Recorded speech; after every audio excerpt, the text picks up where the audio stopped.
Bid-daqq tal-viprofonu minn Charles Gatt u l-pjanu minn Joe De Bono ġie mniedi l-Festival The Three Palaces, ċelebrazzjoni ta' mużika klassika, moderna u jazz minn artisti Maltin u barranin.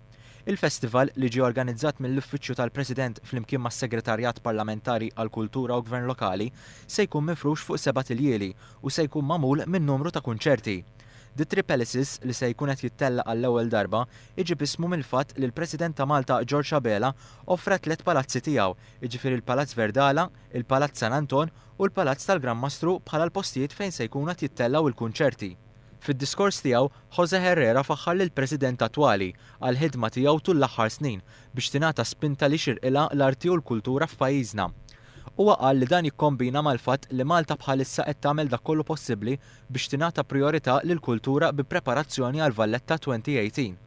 Is-Segretarju Parlamentari Herrera żied jgħid li permezz ta' dan il-festival qed tingħata opportunità lil ġenerazzjoni ġdida tal-mużika.